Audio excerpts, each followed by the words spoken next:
हम अपने किचन को ऑर्गेनाइज नीट एंड क्लीन रखने के लिए बहुत सारी कोशिशें करते हैं। बहुत सारे अपने तरफ से टिप्स एंड ट्रिक्स लगा के अपने काम को थोड़ा-सा आसान बनाने की कोशिश करते हैं। तो मैं आज आप लोग के साथ कुछ ऐसे ही टिप्स एंड ट्रिक्स शेयर करूँगी, जिससे हमारे काम थोड़े से आसान हो जाएँगे और जल्दी भी हो जाएँगे। तो चलिए शुरू करते हैं हम आज का वीडियो। हेलो एवरीवन, नमस्ते एंड वेलकम बैक। तो जब भी आप ऑमलेट बनाते हैं, जिस भी बर्तन में आप अंडे को फेंटते हैं, तो उस बर्तन में बहुत ही गंदी सी स्मेल आती है, चाहे आप उसे कैसे भी वॉश कर लो। तो जब भी आप अंडे को फेंट लें, उसी बर्तन में आप थोड़ा-सा डिश वॉश लिक्विड डालें, पानी डालें और अच्छे से उसको मिला के थोड़ी देर के लिए आप छोड़ दें। उसके बाद आप वॉश करके यूज़ कर सकते हैं। देखिएगा, बिल्कुल भी अंडे का स्मेल नहीं आएगा। फ्रीज़र को ऑर्गेनाइज़ करने के लिए इस तरह से बिखरा हुआ मत रखिए, जैसे हम अपने फ्रिज के नीचे वाले पोर्शन को अच्छे से ऑर्गेनाइज़ करके रखते हैं, वैसे ही फ्रीज़र को भी ऑर्गेनाइज़ करके रखें। देखिए, मैं यहाँ पे एक शीट को यूज़ करती हूँ, एक लाइनर यूज़ करती हूँ। ये एक टेबल मैट है, तो जो भी आपके पास लाइनर हो उसको आप यूज़ कीजिए, क्योंकि इससे ना काम बहुत आसान हो जाता है और क्लीनिंग बहुत ईज़ी हो जाती है। अदरवाइज़ जो भी चीज़ें हम इसमें रखेंगे, हमको डायरेक्ट फ्रीज़र को क्लीन करना पड़ेगा, इससे बहुत सारा टाइम हमारा लग जाता है। फ्रिज के साथ आए हुए ट्रेस को आप यूज़ कीजिए, जितने भी सामान आप रखते हैं उसमें आप इस तरह से ट्रेस को यूज़ करके आप रख सकते हैं। यहाँ तक कि जब भी आप आइसक्रीम को रखते हैं फ्रीज़र में, उसके लिए भी आप ट्रे, आपके पास फ्रिज का ट्रे नहीं है तो नॉर्मल ट्रे आप यूज़ कीजिए और इस तरह से आइसक्रीम को फ्रीज़र में रखिए। तो आइसक्रीम के कारण आपका फ्रीज़र गंदा नहीं होगा और बार-बार आपको क्लीनिंग करने की ज़रूरत नहीं पड़ेगी। स्पाइस के पैकेट अगर फ्रीज़र में रखते हैं तो इस तरह से ओपन करके मत रखिए, क्योंकि अगर हम निकालेंगे तो कोई ना कोई पैकेट गिरेगा और डोर भी गंदा हो जाता है। तो हर पैकेट को इस तरह से अच्छे से क्लोज़ करें और ऊपर में अच्छे से इसे रबर बैंड से टाई करके रखें।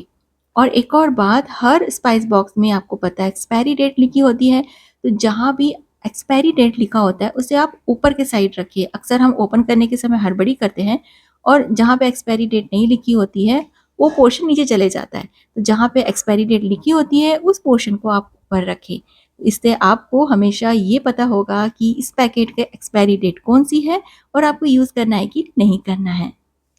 और एक और छोटी-सी बात हम अक्सर इग्नोर कर देते हैं, जो भी स्पाइसेस आप कम यूज़ करते हैं उसे बैक साइड में रखिए और जो आप रेगुलरली यूज़ करते हैं उसे आप फ्रंट साइड में रखिए।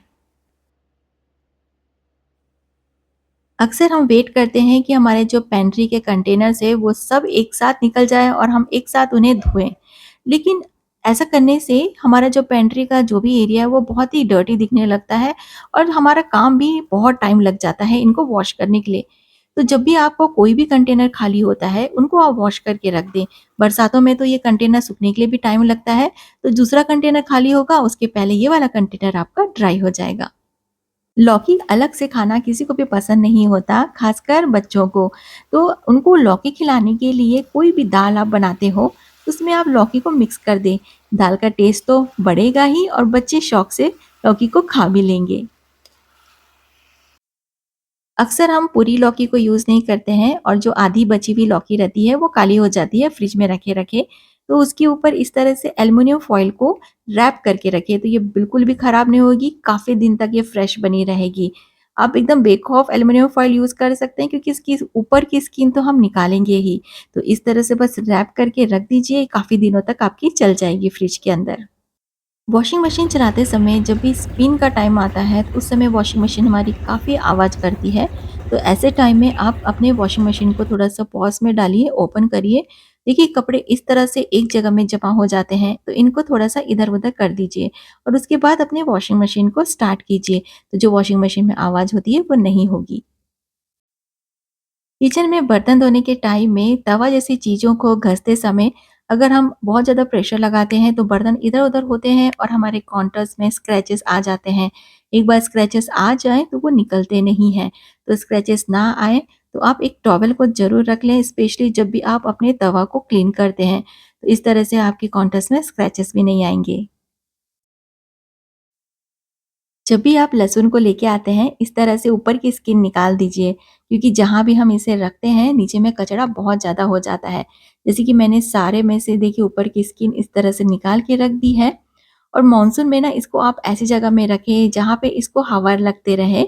जैसे कि इस तरह के बैग्स होते हैं। ये बैग मैंने अभी रिसेंटली ही बाय किया हुआ है। इसमें छोटे-छोटे से होल हैं, तो हवा आती-जाती रहेगी और लहसुन खराब नहीं होंगे, क्योंकि इसमें बहुत जल्दी बारिशों में मॉइस्चर आ जाता है और लहसुन काफ़ी जल्दी खराब हो जाते हैं। तो इसे आप आसानी से हैंग भी कर सकते हैं अपने किचन में या जहाँ भी आप अपने लहसुन को रखते हैं। किचन सिंक के पास डिस्पेंसर्स आप जहाँ भी रखते हो, उसको इस तरह से पुराने सॉक्स के साथ कवर करके रखिए। इस तरह से अगर आप ट्रे यूज़ करते हैं या कोई भी ऑर्गेनाइज़र यूज़ करते हैं, तो वो बार-बार गंदे नहीं होंगे। और बस आपको इतना करना है कि सॉक्स निकालना है, वॉश करके इसे वापस से यूज़ करना है। किचन में हम अलग-अलग काम के लिए अलग-अलग टॉवल्स को यूज़ करते हैं, तो उनको अच्छे से सेग्रीगेट करके रखिए, अलग-अलग कंटेनर्स यूज़ कीजिए, जैसे कि डस्टिंग के टॉवल्स के लिए अलग, काउंटर्स के लिए अलग और जैसे आप अपने बर्तनों को पोंछते हैं, वो वाले टॉवल्स के लिए अलग बास्केट को यूज़ कीजिए। इस तरह से कन्फ्यूजन बिल्कुल भी नहीं होगा।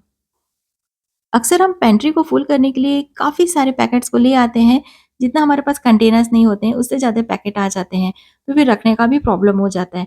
तो जितना आपका कंटेनर की कैपेसिटी है, बस उसी के हिसाब से आप उनके पैकेट्स को लेकर आइए। जैसे कि ये आधा किलो का कंटेनर है, तो मैंने आधा किलो का जो अरहर की दाल का पैकेट होता है, उसको लेके आया है।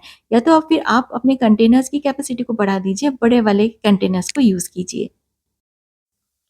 किचन में अलग-अलग काम के लिए हमें अलग-अलग स्पून को यूज़ करना पड़ता है, लेकिन इनको एक साथ ना रखें। इस तरह से अलग-अलग बास्केट को यूज़ करके इन्हें सेग्रीगेट करके रखें। तो जब आप काम करोगे किचन में तो आसानी होगी। जो चीज़ एक्स्ट्रा स्पेस चाहिए तो जो चीज़ आप हैंग कर सकते हैं, उन्हें ज़रूर से अपने किचन के वॉल्स में हैंग करके रखें। स्पेशली हमारे जो स्टेनर्स होते हैं, वो बहुत ज़्यादा स्पेस लेते हैं। इन्हें आप हैंग करके ज़रूर रखें। हाफ यूज़ पैकेट हमारे किचन में बहुत ज़्यादा क्लटर लगते हैं, तो इनको भी आप वर्टिकली हैंग करके रखें इस तरह से बाइंडर क्लिप को यूज़ करके। नहीं तो सिंपल तरीके से इस तरह क्लॉथ पिन को यूज़ करें, एक साइड डबल साइडेड टेप लगा के अपने जो कैबिनेट का जो डोर है उसमें आप लगा दें और उसमें हाफ यूज़ पैकेट को हम हैंग कर सकते हैं। आपके पास भी कुछ इसी तरह के टिप्स एंड ट्रिक्स है तो मेरे साथ कमेंट बॉक्स में शेयर ज़रूर कीजिएगा ताकि मैं भी अपने किचन को और इम्प्रूव कर सकूँ। आई होप ये वीडियो आप लोग के लिए भी यूज़फुल होगा। अगर आप नया है मेरे चैनल पे please consider subscribing and keep watching my videos.